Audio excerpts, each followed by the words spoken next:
पृथु की पत्नी है अर्ची, जो साक्षात लक्ष्मी के स्वरूप है। अब मैया जो पृथु महाराज थे ना, उनके गांव में खेती हुआ करती थी। जो अर्ची थी वो तो साक्षात लक्ष्मी के स्वरूप थी, परंतु जो उनके गांव में खेती हुआ करती थी ना, तो वो पृथु महाराज जितना उस खेती में बोए उतना कभी नहीं मिलता था, उससे कम मिलता था। अब महाराज एक दिन पृथु महाराज को गुस्सा आए, सो पृथु महाराज धरती मैया को मारने के लिए दौड़े। जब धरती मैया को आज मारने के लिए दौड़े, धरती मैया से आवाज आई, हे पृथु आज तू मुझे मार देगा, परंतु मेरा कुछ नहीं बिगड़ेगा। वैसे भी तू देख रहा है इस धरती पर, इस सृष्टि पर लोग कितने दुखी हैं। जैसे कि आज इस बार क्या हुआ, कई जगहों पर पानी गिर गया ना, ओले गिर गए, सारी फसलें खराब हो गई। क्यों हुआ? क्योंकि ये कलयुग के कारण आजकल लोग धर्म तो करते हैं, धर्म करेंगे परंतु सच्चे मन से नहीं करेंगे, सच्चे दिल से नहीं करेंगे। प्यारे, आप भले ही धर्म कम करो, परंतु जो आप जब धर्म करें ना तो कभी कपट नहीं करना चाहिए। आजकल के लोग पता है कैसे हैं, अगर किसी व्यक्ति ने 10 रुपए भी भागवत जी पे दान कर दिए ना, तो पूरे गांव में जाकर ढिंडोरा पीटेगा, आज तो मैंने भागवत जी पे 10 का चढ़ाया, आज तो मैंने भागवत जी पे 10 का चढ़ाया। परंतु जो हमारा ठाकुर है वो कभी कहता है कि मैंने आपको इतना दिया। अच्छा, कभी भगवान ने कहा कि मैंने आपको इतना दिया? भगवान ने हमें ये शरीर दिया, पंच तत्व रूपी शरीर दिया है। आज हम लोग कहते हैं कि भगवान ने हमें कुछ नहीं दिया। आपने कुछ लोगों को देखा होगा जो गरीब होते हैं,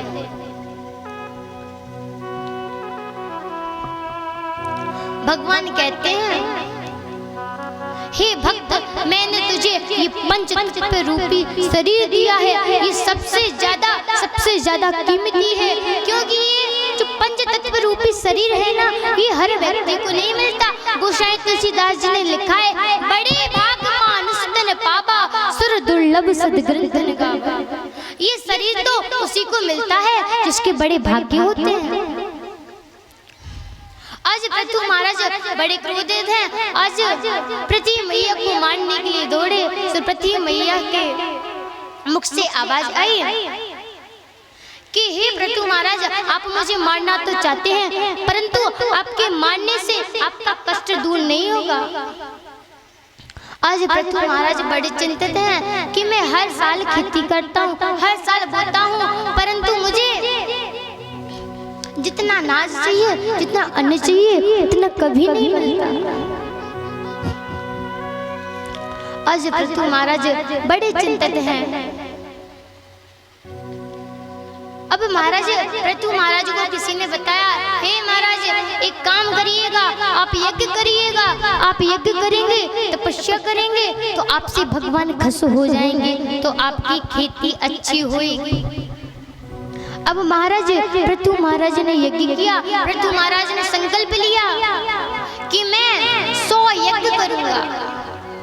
अब महाराज पृथु महाराज ने सुना था कि जो व्यक्ति 100 यज्ञ कर लेता है उसे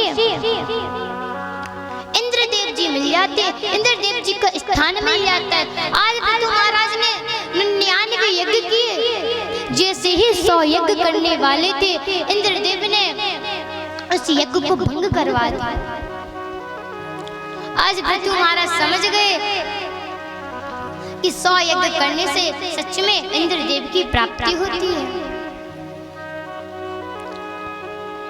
आज पृथु महाराज ने उस 99 यज्ञ को पूर्ण करके 100 यज्ञ को नहीं किया, वहीं पे विश्राम कर दिया।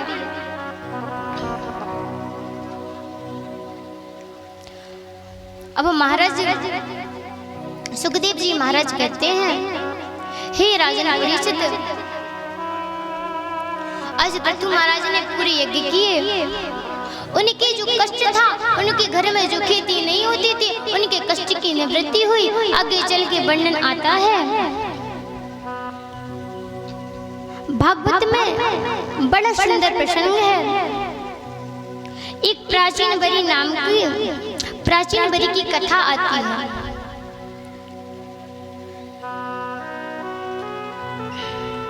जो प्राचीन बरी था ना, प्राचीन वरी वैसे तो बड़ा तपस्वी था, बड़ी तपस्या करता था, बड़े यज्ञ करता था, अनुष्ठान करता था, भगवान के चरणों में प्रीति करता था। परंतु जब वो यज्ञ करे तो उससे केवल और केवल एक भूल हो गई। वो यज्ञ तो करता था, यज्ञ में पता नहीं जाने कितने निर्दोष घोड़ों की बलि चलाता था, जाने कितने बकरों की बलि चलाता था। आज तक उसने पता नहीं कितने यज्ञ किए, कितनी तपस्या की, परंतु आज तक उसे भगवान के दर्शन नहीं हुए। एक दिन प्राचीन वरी सोचता है, हे महाराज, मैंने तो इतने यज्ञ किए, इतने तप की, इतना परिश्रम किया, परंतु आज तक मुझे भगवान का दर्शन नहीं हुआ। अब उसे समझाया गया, हे महाराज, आपने इतने तप तो किए, आपने इतना परिश्रम किया, परंतु आपने यज्ञ में एक गलती की। अच्छा एक बात बताओ, ये हमारा पंच तत्व रूपी जो शरीर है ना, अगर इसमें एक सुई भी लग जाए तो हम कैसे आई अम्मा, आई मम्मी करके चिल्लाते हैं। आपने कभी सोचा है जो घोड़े होते हैं, जो बकरे होते हैं, निर्दोष जीव जंतु होते हैं, जब हम उन्हें काटते हैं तो उनसे पूछो उन्हें कितनी पीड़ा होती है, कितना कष्ट होता है।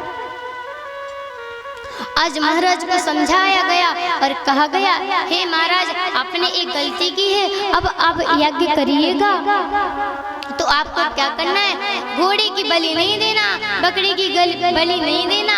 तो महाराज ने कहा, हे महाराज सुनिए, मैंने शास्त्र में पढ़ा है अल्प भक्षित बलि देना चाहिए।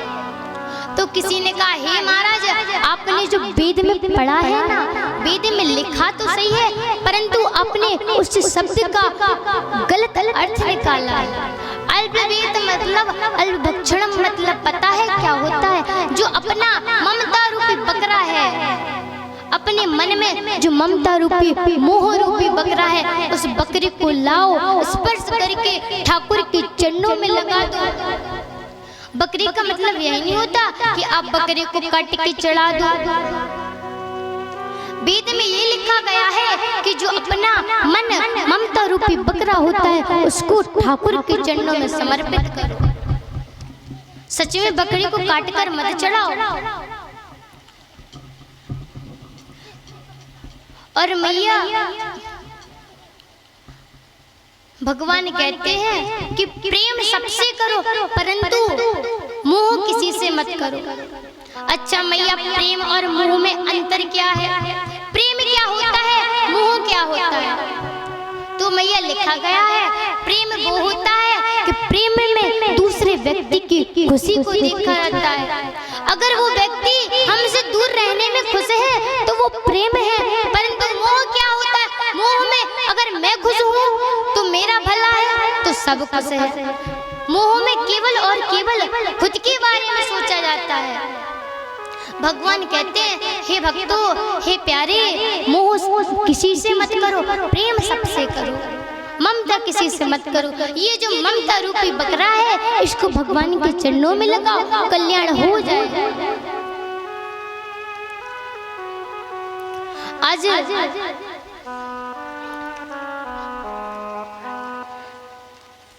समझाया प्राचीन वरी को कि अल्प भेद मान ये नहीं होता कि बकरी का सर काट के चढ़ा दो।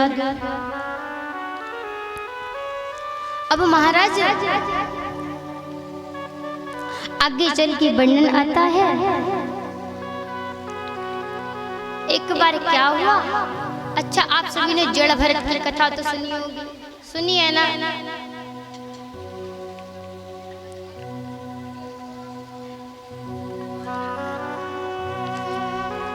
एक बार क्या हुआ,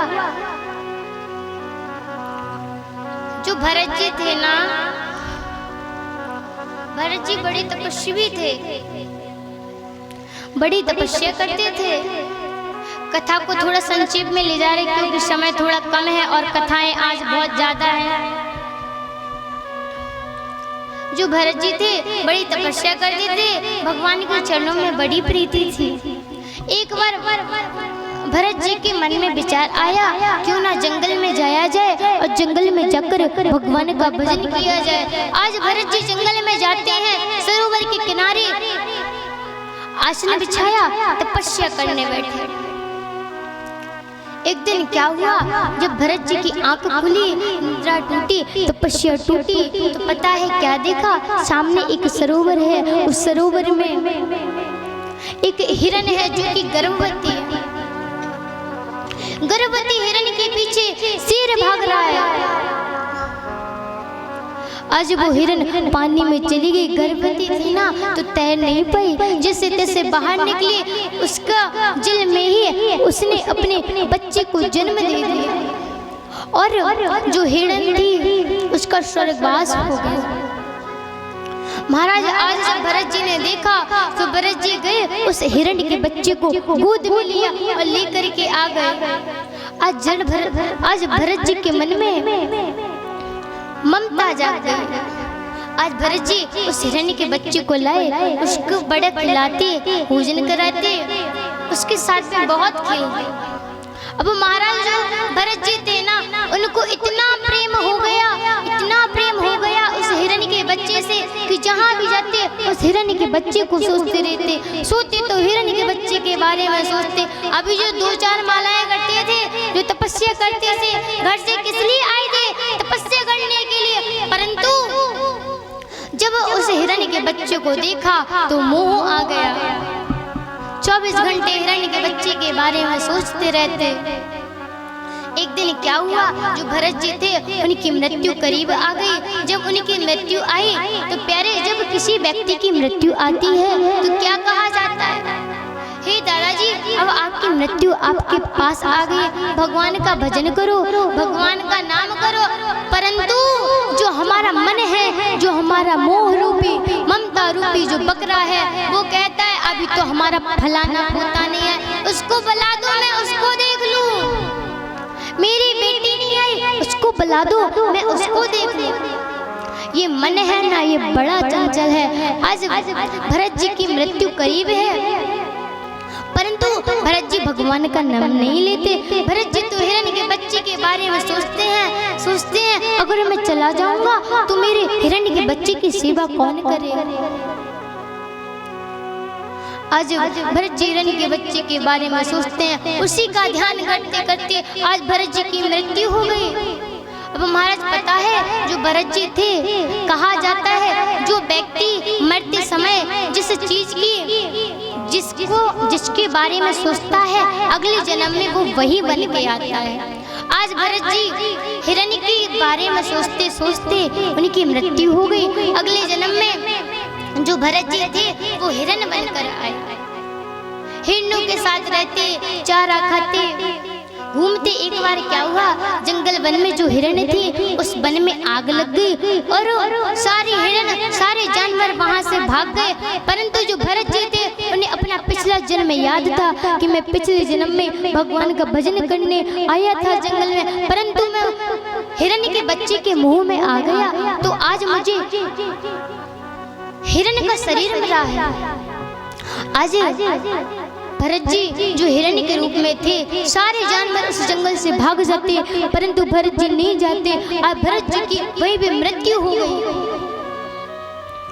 अब महाराज अब क्या हुआ, आगे चल के जो हिरण के रूप में भरत थे ना, आगे चल के उनका तीसरा जन्म हुआ। तीसरे जन्म में पता है जो भरत जी थे उन्हें अपने पिछले जन्म के दोनों जन्म याद थे। सबसे पहले मैं भरत था, उसके बाद मैं हिरण बना, और अब मेरा जन्म मुझे भगवान ने फिर से एक मौका दिया है कि तू भगवान का भजन कर, भगवान का ध्यान कर। अब महाराज जब भरत जी का जन्म हुआ, जो भरत जी थे ना, इनका जन्म हुआ था, इनके 2 पुत्र थे। छोटा वाला पुत्र था भरत, इनका नाम भरत था। एक दिन क्या हुआ, इनके पिता ने इन्हें एक मंत्र लिख कर दिया और कहा, हे बेटा तू जा उस मंत्र को याद कर। क्यों कहा, क्योंकि जो भरत जी थे ना, वो वैसे ही बड़े तपस्वी थे। उनके जो चेहरा था बड़ा सुंदर था, बड़ा तेज था उनके चेहरे में। उनके पिताजी ने जब देखा तो समझ गए ये जो मेरा पुत्र है बड़ा विद्वान है, बड़ा ज्ञानी है। आज महाराज भरत जी को वो श्लोक दिया गया, मंत्र दिया गया। आज भरत जी उस श्लोक को याद करके नहीं सुनाते, क्योंकि उन्हें याद था कि मैं पिछली बार मोह के चक्कर में हिरण बना था। अगर मैं आज ये मंत्र याद कर लेता हूँ तो मेरे पिताजी मुझे फिर से पूजन पाठ में इस दुनियादारी के मोह माया में भटका देंगे। और ये जो मुझे आज शुभ अवसर मिला है ना, ये केवल और केवल कुछ पुण्य के द्वारा मिला है। मुझे फिर से इस मोह माया में नहीं फंसना। अब महाराज जब भरत जी ने उनको कुछ नहीं सुनाया, आज 20-30 दिन हो गए, आज भरत जी ने अपने पिताजी को मंत्र नहीं सुनाया। तो पिताजी को गुस्सा आई, तो पिताजी ने कहा ये तो पूरा जड़ है। तो महाराज भरत जी का नाम पड़ गया जड़ भरत। बोलिए जड़ भरत महाराज की जय। आज महाराज भरत का नाम पड़ गया जड़ भरत। कुछ समय बाद जड़ भरत के जो पिताजी थे उनका स्वर्गवास हो गया, भगवान के लोग को चले गए। उनके अब जो भाई थे वो भाई भरत जी का कुछ सम्मान नहीं करते, अच्छे से नहीं रखते। पता है उन्हें कैसा भोजन दिया जाता था? जैसे हम कुत्ते को रोटी फेंकते हैं, ठीक उसी प्रकार उनके जो भाई थे भरत जी को उसी प्रकार रोटी फेंक दिया करते, बासी कुशी भात बासी कुशा भोजन दे दिया करते। परंतु जो मेरे भरत जी थे ना, वो उस भोजन को बड़े प्रेम से खाते, भगवान का प्रसाद समझकर भगवान का भोग लगाते, तत्पश्चात खुद भोजन को खाते। अब महाराज एक दिन क्या हुआ, जड़ भरत जी कुछ करते तो थे नहीं, सो उनकी भाभीओं ने कहा हे महाराज ये जड़ भरत है, इनको पहुंचाओ खेतों में। सो जी खेतों में जाकर चिड़ियों को भगाएं। अब महाराज जड़ भरत जी को खेतों में पहुंचाया। जब जड़ भरत जी खेतों में पहुंचे तो सोचने लगे अरे भैया ये तो खेत मेरे राम जी के हैं। सो पता है जड़ भरत जी क्या गाने लगे?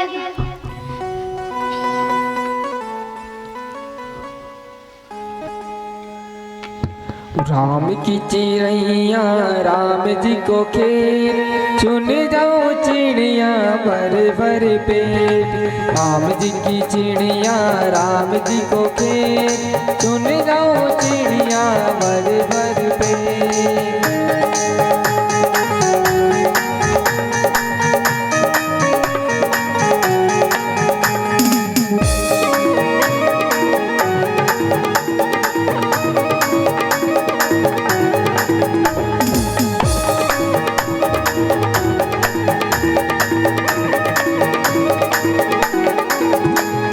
राम जी की चिड़िया राम जी को खेत, राम जी की चिड़िया राम जी को खेत, खाओ री चिड़िया भर भर पेट।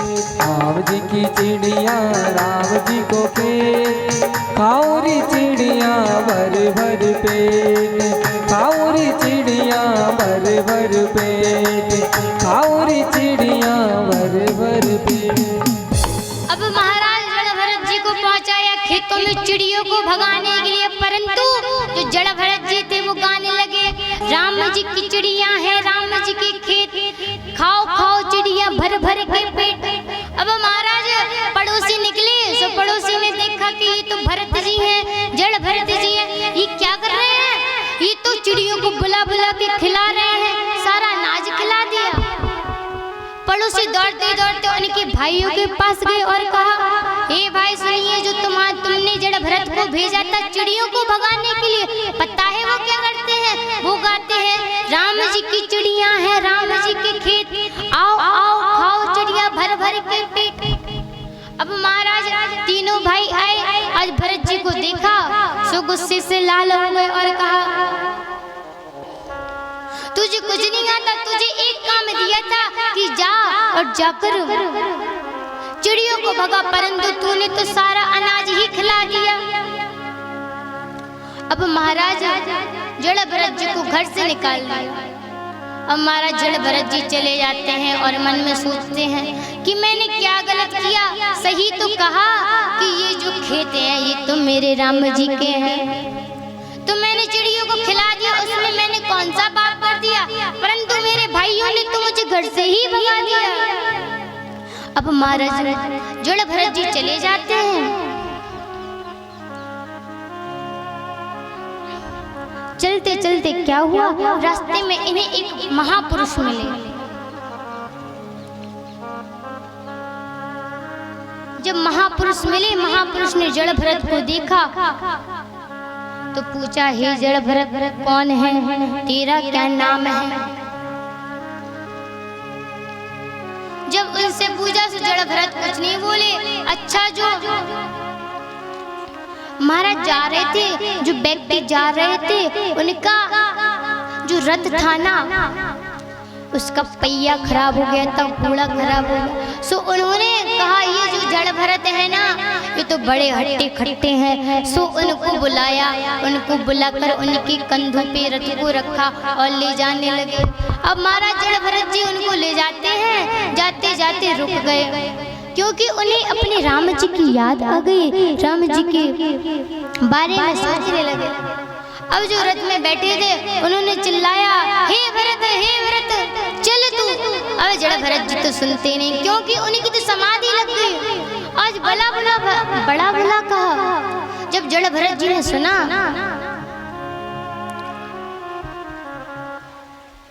आज वो महाराज जी कहते हैं, हे भरत तू जिंदा भी है कि मर गया, तुझे सुनाई नहीं देता? आज जड़ भरत जी कहते हैं, हाँ मुझे नहीं सुनाई देता, क्योंकि सुनाई तो उसे देता है जिसके शरीर में प्राण हो, परंतु जो मेरी आत्मा है, जो मेरा शरीर है, वो तो मेरे ठाकुर के, मेरे राम जी के चरणों में है। महाराज आज जड़ भरत जी को भगवान की प्राप्ति हुई, भगवान के चरणों में निष्ठा बढ़ी, और उनके जो पूर्व जन्म के जो कर्म थे, जिसके कारण उन्हें हिरण बनना पड़ा था, उन सभी के कष्ट की निवृत्ति हुई। जड़ भरत ने मन में संकल्प लिया कि आगे से मैं कभी भी मोह रूपी, ममता रूपी बकरे में नहीं फंसूंगा, इस माया में नहीं फंसूंगा। आगे चल के वर्णन आता है, एक बार क्या हुआ, एक पंडित जी थे, उन पंडित जी का नाम था अजामिल। बड़े तपस्वी थे, बड़े विद्वान थे, तपस्या करते थे। एक बार क्या हुआ, जंगल में अजामिल जा रहा था, तो क्या हुआ, एक बार उन्होंने वैश्या और किसी पुरुष को एक साथ देख लिया। जब एक साथ देखा तो अजामिल की बुद्धि बिगड़ गई। अब महाराज अजामिल की बुद्धि बिगड़ी, सो उस सुंदरी वैश्या को देखा, वैश्या के पास पहुंचे और कहा, हे महाराज, हे वैश्या, एक काम करो, हे परम सुंदरी, मैं हूं ना, मेरे पास बड़ा धन है, बड़ा संपत्ति है, तुम मेरे साथ चलो, मैं तुम्हें अपने पास रखूंगा। अब वैश्या तो वैसे भी धन की भूखी होती है, अजामिल के साथ आज वैश्या चली गई। अजामिल की बुद्धि खराब हो गई। जितनी तपस्या आज अजामिल ने की थी, सारी तपस्या नष्ट हो गई। अजामिल ने दुकान उकान सब कुछ बंद कर दिया। आज उस वैश्या के कारण जितनी भी उन्होंने तपस्या की थी, सारी तपस्या नष्ट हो गई।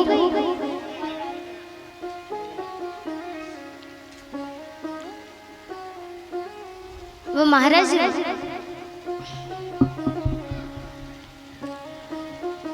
अजामिल की बुद्धि इस तरह बिगड़ी, वैश्यों का संग करने लगा, वैश्याओं को घर पर लाया, वैश्याओं के साथ रहने लगा, वैश्याओं के साथ ही रहता, वैश्याओं को खिलाता, वैश्याओं के साथ ही 24 घंटे लेता, भजन नहीं करता, पूजा नहीं करता। धीरे धीरे उसकी पूरी बुद्धि बिगड़ गई। लास्ट में क्या हुआ, जब अजामिल को ध्यान आया तो उसके कष्ट की निवृत्ति हुई। आए हम कथा को थोड़ा संक्षेप में ले सकते हैं, क्योंकि समय बहुत कम है और आज कथा बहुत ज्यादा है। अब हमारा इस प्रकार आगे चल अजामिल की भी मुक्ति